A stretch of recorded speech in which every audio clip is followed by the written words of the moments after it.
जय हिंद। आज के वीडियो में मैं डीएलएड तृतीय सेमेस्टर विज्ञान विषय की प्रैक्टिकल फाइल लेकर के आया हूं, जो कि बहुत ही सरल ढंग से बनाई गई है और आपको एक बार देखते ही याद हो जाएगा। इस बात की मैं पूरी गारंटी लेता हूं।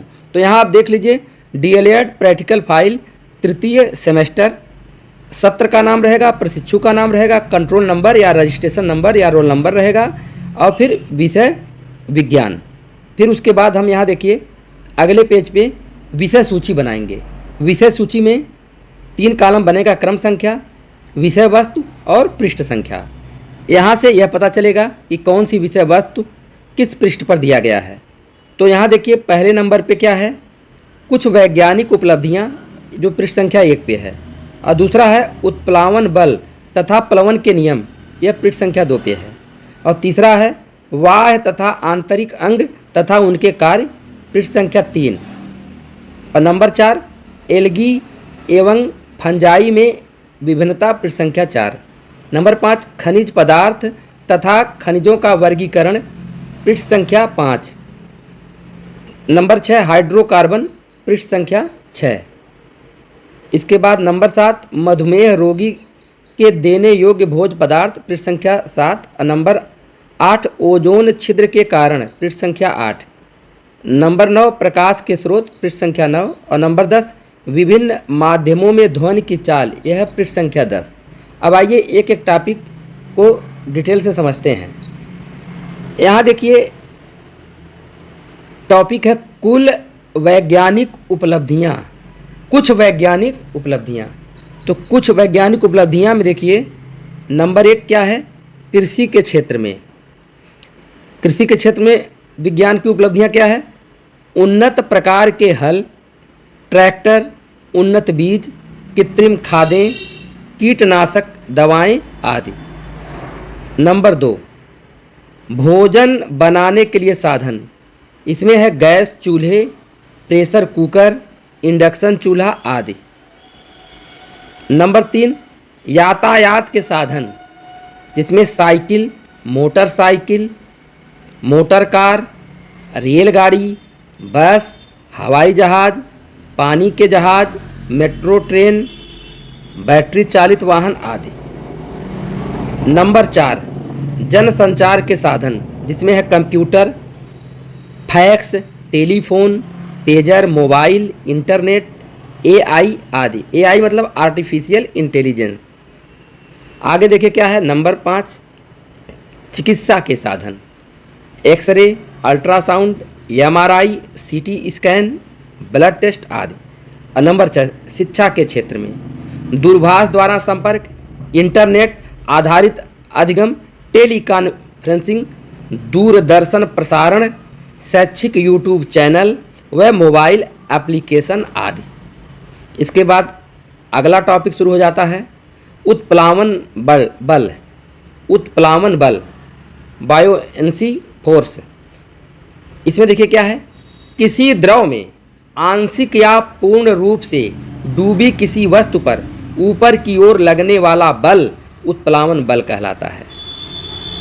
प्लवन के नियम, प्लवन के नियम क्या है, जब किसी वस्तु को द्रव की सतह पर रखा जाता है तो 2 प्रकार के बल काम करते हैं। नंबर 1 वस्तु का भार W नीचे की ओर, नंबर 2 उत्प्लावन बल FB ऊपर की तरफ। इस प्रकार कुल 3 स्थितियां संभव है। तो 3 स्थितियां देखिए, पहली स्थिति है जब W बड़ा होगा FB से, अर्थात वस्तु का भार बड़ा होगा किससे, उत्प्लावन बल से, तब वस्तु द्रव में डूब जाएगी, तब वस्तु द्रव में डूब जाएगी। तो यहाँ देख लीजिए, यहाँ एक पात्र है जिसमें पानी भरा हुआ है और यह वस्तु डाली गई है। वस्तु देखिए डूब करके तली में चली गई है। कब, जब वस्तु का भार W उत्प्लावन बल से क्या होगा, अधिक होगा। दूसरी स्थिति क्या है, जब वस्तु का भार W उत्प्लावन बल से क्या होगा, कम होगा, तब वस्तु द्रव की सतह पर तैरेगी। तब वस्तु कहाँ तैरेगी, द्रव के सतह पे। यहाँ देखिए वस्तु द्रव के सतह पे तैर रही है। तृतीय स्थिति क्या है, जब W बराबर FB अर्थात वस्तु का भार उत्प्लावन बल के बराबर है, तब वस्तु पूर्ण रूप से डूबी तैरेगी। तो यहाँ देखिए वस्तु द्रव के सतह के ठीक नीचे पूरी डूबी हुई तैर रही है। इसके बाद अगला टॉपिक शुरू हो जाता है बाह्य तथा आंतरिक अंग और कार्य। दोस्तों आप लोग देख रहे हैं अजय सर जी यूट्यूब चैनल को। यदि आपको और भी प्रैक्टिकल फाइल देखना है तो यहाँ सभी विषय की प्रैक्टिकल फाइल का लिंक आपको डिस्क्रिप्शन में मिल जाएगा। आप लोगों से एक छोटी सी गुजारिश यही कर रहा हूँ, अगर आप लोगों ने वीडियो को लाइक नहीं किया तो वीडियो को लाइक कर लीजिए और चैनल को सब्सक्राइब कर लीजिए। मैं ऐसे यूजुअल वीडियो बनाता रहता हूँ तो आपको नोटिफिकेशन चला जाएगा, आप वीडियो को देख पाएंगे। बाह्य तथा आंतरिक अंग और कार्य में देख लीजिए क्या है, 2 कॉलम बनाया गया है, बाह्य अंग और कार्य। तो बाह्य अंग में देखिए नंबर 1 आँख, आँख का कार्य है देखना। नंबर 2 कान, कान का कार्य है सुनना। नंबर 3 जीभ का कार्य है स्वाद का पता करना। नंबर 4 त्वचा, कार्य है स्पर्श ज्ञान। नंबर 5 नाक, कार्य है सूंघना। नंबर 6 हाथ, कार्य है वस्तु को पकड़ना। और नंबर 7 पैर, इसका कार्य है चलना। इसके बाद आप देख लीजिए 2 कॉलम बनाएंगे अंतः अंग और कार्य का। अंतः अंग में नंबर 1 है हृदय, कार्य है रक्त संचालन। दूसरा है मस्तिष्क, कार्य है सोचना। तीसरा है आमाशय, कार्य है भोजन पाचन। नंबर 4 है फेफड़े, इसका कार्य है श्वास लेना। नंबर 5 है वृक्क, इसका कार्य है रक्त से अपशिष्ट पदार्थ अलग करना। अगला टॉपिक हमारा मिल जाएगा, यहाँ देखिए क्या है, एल्गी एवं फंजाई में विभिन्नता। 2 कॉलम बनाया गया है, एल्गी पहले में है और दूसरे में है फंजाई। एल्गी में नंबर 1, इसमें हरे लाल नीले बैगनी कण पाए जाते हैं। हरे रंग वालों में क्लोरोफिल पाया जाता है। फंजाई में नंबर 1, इसमें क्लोरोफिल का अभाव होता है। इसके बाद यहाँ देखिए एल्गी में नंबर 2, यह आत्मपोषी हैं, अपने भोजन का निर्माण स्वयं करते हैं। अब आ जाइए फंजाई में नंबर 2, यह परजीवी या मृतोपजीवी होते हैं, यह भोजन पोषिता से प्राप्त करते हैं। नंबर 3 यहाँ देखिए पहले वाले में, यह वास्तविक कोषों से बने होते हैं। इसमें नंबर 3, इनमें कोष नहीं होते, यह पतले भागों में जिन्हें हाइफा कहते हैं इनके द्वारा बनते हैं। पहले वाले में नंबर 4, इनकी कोष की दीवारें सेलुलोज की बनी होती हैं। दूसरे में नंबर 4, इनकी दीवारें फंगस सेलुलोज की बनी होती हैं। पहले वाले में नंबर 5, इनमें एकत्रित कार्बोज स्टार्च है। इसमें नंबर 5 है एकत्रित कार्बोज ग्लाइकोजन है। आगे बढ़ेंगे, नया टॉपिक है हमारा खनिज पदार्थ। खनिज पदार्थ के बारे में देखिए क्या है, खनिज उन प्राकृतिक साधनों को कहते हैं जो शैलों से प्राप्त होते हैं। खनिज पदार्थ भूपर्पटी से प्राप्त ऐसे पदार्थ हैं जिनमें एक विशेष प्रकार की रासायनिक संरचना होती है। खनिजों का वर्गीकरण, खनिजों को निम्नांकित भागों में विभाजित किया जा सकता है। नंबर 1 धात्विक लौह खनिज, जिसमें है लौह अयस्क, मैग्नीज, टंगस्टन, क्रोमाइट आदि। दूसरा है अलौह खनिज, तांबा, सीसा, जस्ता, टिन, बॉक्साइड, सोना, चांदी, इल्मेनाइट आदि। नंबर 3 अणुशक्ति वाले खनिज, uranium, beryllium, graphite, thorium, antimony आदि। अगला टॉपिक है हाइड्रोकार्बन। कार्बन तथा हाइड्रोजन तत्वों के रासायनिक संयोग से बने यौगिक हाइड्रोकार्बन कहलाते हैं। जैसे मेथेन, इसका सूत्र है CH4, एथेन, इसका सूत्र है C2H6 आदि। यह 2 प्रकार के होते हैं। नंबर 1 संतृप्त हाइड्रोकार्बन, वह हाइड्रोकार्बन यौगिक जिनमें कार्बन कार्बन के मध्य एकल बंध होता है, अर्थात कार्बन की चारों संयोजकताएं एकल बंध द्वारा संतृप्त रहती हैं, संतृप्त हाइड्रोकार्बन कहलाते हैं। जैसे मेथेन CH4, इसका संरचना देख लीजिए, देखिए कार्बन है और कार्बन से सिंगल बांड से जुड़े हुए 4 क्या है, हाइड्रोजन है। एथेन में देखिए C2H6 में देखिए कार्बन कार्बन के मध्य में भी सिंगल बॉन्ड है और यहाँ देखिए हाइड्रोजन के और कार्बन के बीच में भी सिंगल बॉन्ड है।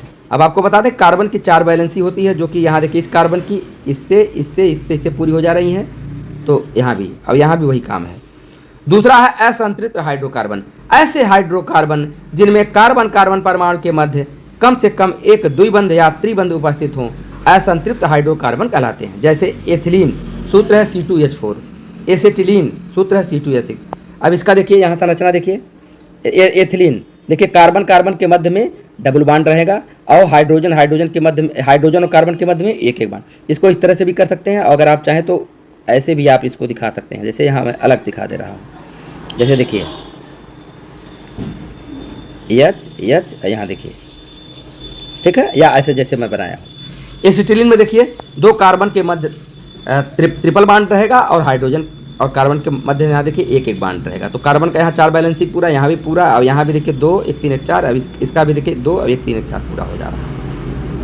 अगला टॉपिक है मधुमेह रोगी को देने योग्य भोज्य पदार्थ।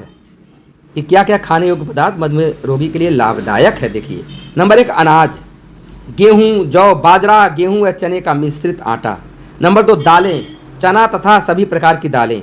नंबर 3 सब्जियां, सभी प्रकार की पत्ते वाली व बिना पत्ते वाली सब्जियां, विशेषकर करेला व परमल। नंबर 4 फल, फल में जामुन, संतरा, अनार, बेर आदि। नंबर 5 दूध वर्ग, वसा रहित दूध, दही, मठा, छैना। नंबर 6 मांस, मांस में सभी प्रकार के मांस, मुर्गी, मछली, अंडा आदि। इसके बाद आगे बढ़ेंगे। अगला टॉपिक हमारा है ओजोन छिद्र के कारण। ओजोन छिद्र के कारण देखिए नंबर 1 वायुमंडल में प्राकृतिक रूप से विद्यमान नाइट्रोजन ऑक्साइड, वायुमंडल में प्राकृतिक रूप से विद्यमान नाइट्रोजन ऑक्साइड। दूसरा ज्वालामुखियों के विस्फोट से निकली क्लोरीन गैस। तीसरा है बमों के विस्फोट से निकली गैस। नंबर 4 परमाणु केंद्रों से उत्सर्जित विकिरण। नंबर 5 मानव निर्मित फ्लोरोकार्बन CFC यौगिक। अगला टॉपिक हमारा देख लीजिए क्या है, प्रकाश के स्रोत। प्रकाश के स्रोत में जो वस्तुएं प्रकाश उत्पन्न करती हैं प्रकाश स्रोत कहलाती हैं। प्रकृति में प्रकाश का सबसे बड़ा स्रोत सूर्य है। प्रकाश स्रोत 2 प्रकार के होते हैं, नंबर 1 प्राकृतिक स्रोत, नंबर 2 कृत्रिम स्रोत। नंबर 1 हेडिंग है प्रकाश के प्राकृतिक स्रोत। सूर्य, चंद्रमा, तारे, जुगनू तथा कुछ समुद्री मछलियां आदि प्रकाश के प्राकृतिक स्रोत हैं। दूसरा है कृत्रिम प्रकाश स्रोत, ऐसे प्रकाश स्रोत जो मानव द्वारा निर्मित किए जाते हैं कृत्रिम प्रकाश स्रोत कहलाते हैं, जैसे जलती मोमबत्ती, दीपक, टार्च, सौर लालटेन, विद्युत बल्ब आदि। अगला टॉपिक है विभिन्न माध्यमों में ध्वनि की चाल। एक तरफ देखिए माध्यम है, दूसरी तरफ चाल है, और चाल किसमें है, मीटर पर सेकंड में। नंबर 1 रबड़ 30 से 70, हवा 332, संतृप्त पानी का वाष्प 400 लगभग, कार्क 550 लगभग, पारा 1448, पानी 1498, तांबा 3700 लगभग, कांच 5000 लगभग, लकड़ी 4000 से 5000, स्टील 5000 से 6000। तो दोस्तों इसी साथ वीडियो समाप्त कर रहा हूँ। यह प्रैक्टिकल फाइल आपको कैसी लगी अगर कमेंट बॉक्स में लिख देंगे तो मेरा ये लिखना सार्थक हो जाएगा। धन्यवाद।